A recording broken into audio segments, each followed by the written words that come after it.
नमस्कार दोस्तों, स्वागत है आपका हमारे YouTube channel daily GK dose में। आज है 2 अगस्त। 2 अगस्त से करंट अफेयर्स के जितने भी इम्पोर्टेंट क्वेश्चंस हैं हम लोग अपने सेशन में डिस्कस किया जाएगा।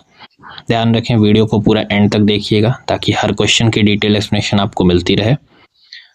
और नए व्यूवर्स चैनल को सब्सक्राइब जरूर करें। जो भी हमारे चैनल पर नए आ रहे हैं बिना सब्सक्राइब किए ना जाए, यह हमारे से आपसे हम्बल रिक्वेस्ट है। शुरू करते हैं बिना पंचायत के अपने सेशन को क्वेश्चन ऑफ द डे के साथ।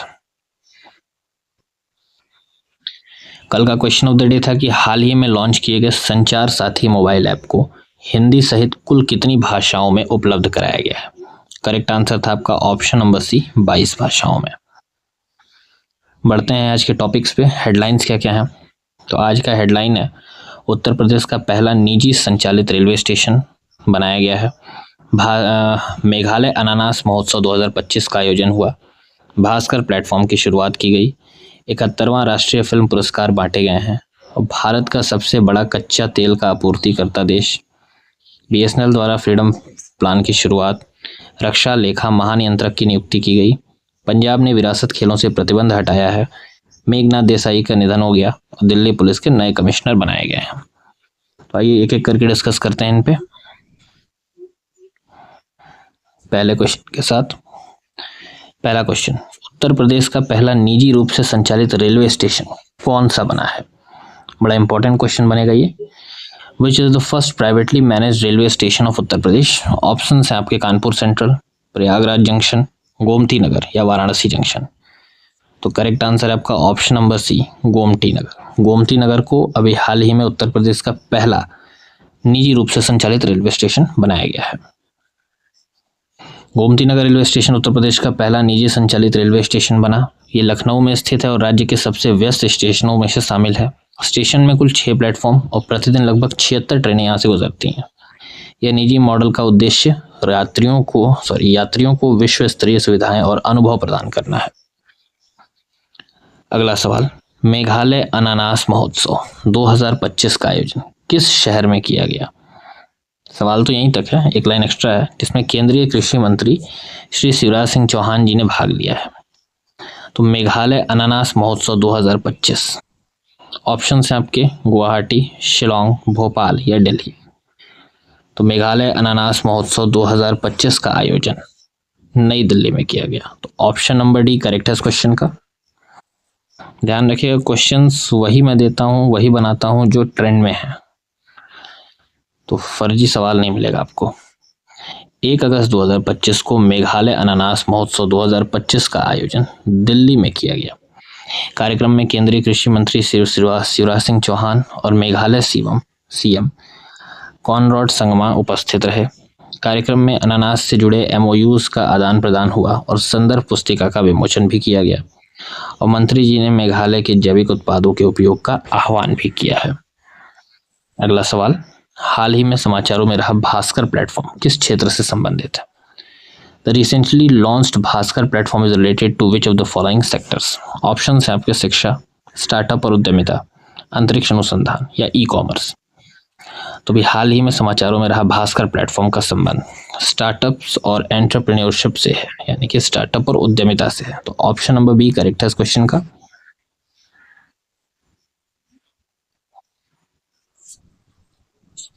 स्टार्टअप इंडिया की नई पहल।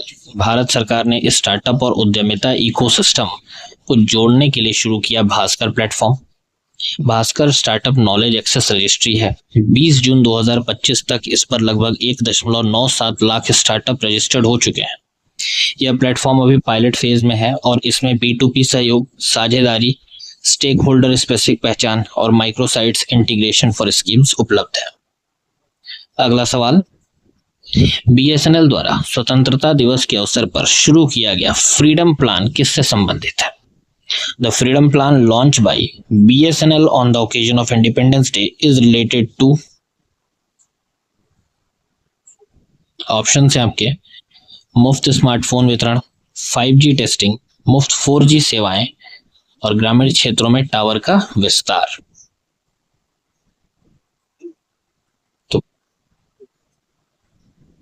तो करेक्ट आंसर हो जाएगा आपका ऑप्शन नंबर सी, मुफ्त 4G सेवाओं से फ्रीडम प्लान का संबंध है, यानी कि ऑप्शन नंबर सी करेक्ट है इस क्वेश्चन का।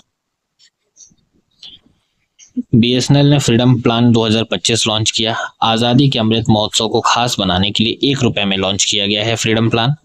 30 दिन तक मुफ्त 4G सेवाएं, 2 GB डेटा प्रतिदिन मिलेगा, अनलिमिटेड कॉलिंग, 100 SMS प्रतिदिन।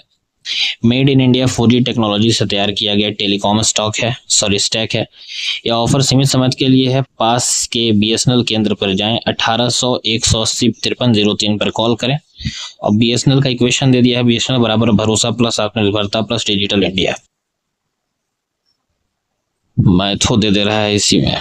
अगला सवाल, ये बड़ा इंपॉर्टेंट है, ये हर क्वेश्चन में पेड एक अच्छा खासा एक ट्रेंड बनेगा इस क्वेश्चन का। 71वां राष्ट्रीय फिल्म पुरस्कार 2023 का ये फिल्म पुरस्कार है, लेकिन दिया कब जा रहा है? 2025 में। सवाल कह रहा है कि इसमें सर्वश्रेष्ठ अभिनेता का पुरस्कार किसे मिला है? Who won the Best Actor Award at the 71st National Film Awards 2023? Option है आपके शाहरुख खान, अल्लू अर्जुन, शाहिद कपूर या विकी कौशल। तो 71वें राष्ट्रीय फिल्म पुरस्कार 2023 में सर्वश्रेष्ठ अभिनेता का पुरस्कार श्री 1008 शाहरुख खान जी को दिया गया है। तो ऑप्शन नंबर ए करेक्ट है इस क्वेश्चन का। अब पहला बेस्ट एक्टर का अवार्ड तो शाहरुख खान जी को मिला है, बेस्ट एक्ट्रेस का अवार्ड रानी मुखर्जी को मिला, और बेस्ट फिल्म का खिताब 12वीं फेल को मिला है, 12th फेल। हनुमान, पार्किंग जैसी फिल्मों ने भी कमाल किया। इस साल का नेशनल फिल्म अवार्ड एकदम खास रहा। ठीक है, ये तो फर्जी चीजें, हटाइए इसको।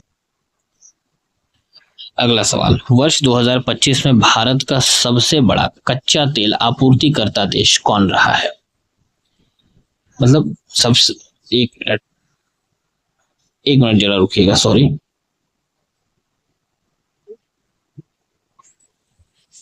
जी, तो सवाल था कि वर्ष 2025 में भारत का सबसे बड़ा कच्चा तेल आपूर्तिकर्ता देश कौन बन गया है?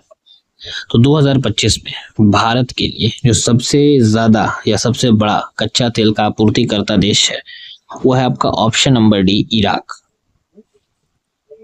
इससे पहले रशिया था, लेकिन अभी 2025 में इसको बनाया गया है। इराक 2025 में भारत का सबसे बड़ा कच्चा तेल आपूर्तिकर्ता देश बना। यह सस्ता और स्थिर आपूर्ति प्रदान करता है, जिससे यह एक भरोसेमंद भागीदार भी बनता है। और इराकी तेल को पर्शियन गल्फ से भेजा जाता है और यह कुछ ही दिनों में भारत की रिफाइनरियों तक पहुंच जाता है, मतलब इजीली पहुंच जाता है, ट्रांसपोर्टेशन का पंचायत ज्यादा नहीं है। अगला सवाल, किस अधिकारी ने 1 अगस्त 2025 को रक्षा लेखा महानियंत्रक यानी कि controller general of defence accounts का पदभार ग्रहण किया है?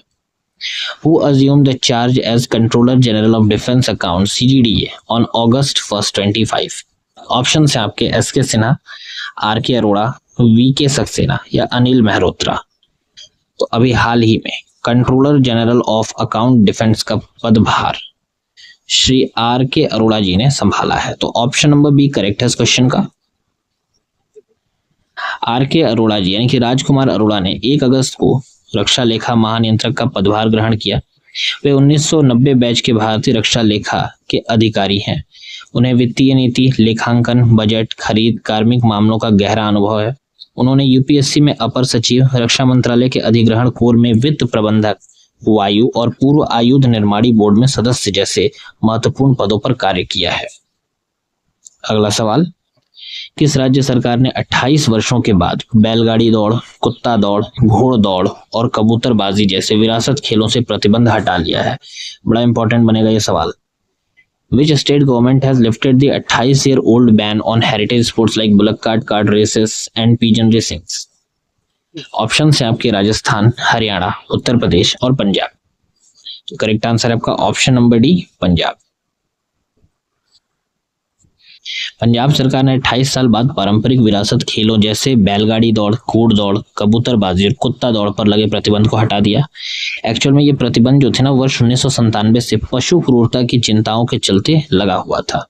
मतलब जो पशुओं पे क्रूरता होती थी उनको जबरदस्ती दौड़ाना, रेस में दौड़ाना, मारना, इन सब चीजों के लिए प्रतिबंध लगाया गया था।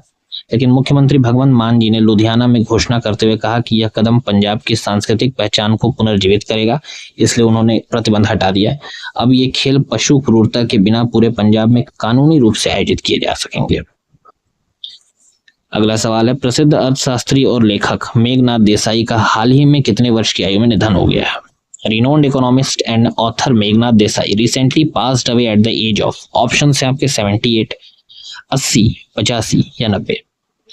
तो मेघनाथ देसाई जी का भी हाल ही में निधन हो गया और इनका निधन हुआ है 85 वर्ष की उम्र में। तो ऑप्शन नंबर सी करेक्ट है इस क्वेश्चन का। लॉर्ड मेघनाथ देसाई 1940 से 2025 का निधन 85 वर्ष की आयु में हो गया। प्रसिद्ध भारतीय मूल के ब्रिटिश अर्थशास्त्री, लेखक और हाउस ऑफ लॉर्ड्स के सदस्य थे। उन्हें 2008 में पद्म भूषण से सम्मानित किया गया था और वे गांधी स्टैच्यू मेमोरियल ट्रस्ट के संस्थापक भी थे। आप लोगों को ध्यान ये देना है कि अभी जो करंट में चल रहा है टॉपिक, तो जरूरी नहीं है कि डायरेक्ट क्वेश्चन दे दिया जाएगा एग्जाम में कि हाँ मेघनाथ जी देसाई जी जो है वो पड़क गए हैं, तो कितने वर्ष के हुए थे, क्या हुआ था। आपको ध्यान क्या देना है, ये करंट से ही क्वेश्चन बनाएगा कि पद्म भूषण इनको कब मिला, वे किस संस्था के संस्थापक थे, ऐसे सवाल पूछे जाएंगे। तो सब चीजों को ध्यान देना है, इसीलिए मैं बार बार वीडियो के स्टार्टिंग में कहता हूं कि वीडियो को एंड तक देखिएगा, ठीक है। बढ़ते हैं अगले सवाल पर और हमारा आखिरी सवाल है कि जुलाई 2025 में दिल्ली पुलिस के नए आयुक्त यानी कि कमिश्नर के रूप में किसे नियुक्त किया गया है? Who has been appointed as the new commissioner of Delhi Police in July 25? Option है आपके SBK सिंह, संजय अरोड़ा, रमेश लाहौरी या आलोक वर्मा। अभी हाल ही में दिल्ली पुलिस के नए कमिश्नर SBK सिंह जी को नियुक्त किया गया है। तो ऑप्शन नंबर ए करेक्ट है इस क्वेश्चन का। SBK सिंह 1988 बैच के IPS अधिकारी हैं। इनको नई दिल्ली पुलिस आयुक्त नियुक्त किया गया है। उन्होंने 31 जुलाई 2025 को संजय अरोड़ा का स्थान लिया और पदभार संभाला। यह नियुक्ति इस कारण भी महत्वपूर्ण है क्योंकि 3 वर्षों के बाद AGMUT कैडर से किसी अधिकारी को यह जिम्मेदारी मिली है और वर्तमान में वे डायरेक्टर जनरल होम गार्ड्स के पद पर भी कार्यरत हैं और अब दोहरा पदभार संभालेंगे, मतलब दो काम करेंगे ये। यहाँ किसी को एक नौकरी नहीं मिल रहा है, SSC वालों को डंडा पड़ रहा है और सरकार 2 पद दे देती है। चलिए, भारत है, एवरीथिंग इज पॉसिबल। तो ये था हमारा आज का टॉप 10 करंट अफेयर्स। उम्मीद करता हूँ सेशन आपको अच्छा लगा हो। अच्छा लगता है तो प्लीज लाइक जरूर करें, शेयर जरूर करें और सब्सक्राइब जरूर करें जितने भी नए व्यूअर्स हैं। अब चलते हैं आज के क्वेश्चन ऑफ द डे। आज का क्वेश्चन ऑफ द डे है कि SSB के नए महानिदेशक के रूप में किसे नियुक्त किया गया है? ऑप्शन है आपके अमृत मोहन प्रसाद, संजय सिंघल, राकेश अस्थाना या राजीव राय भटनागर।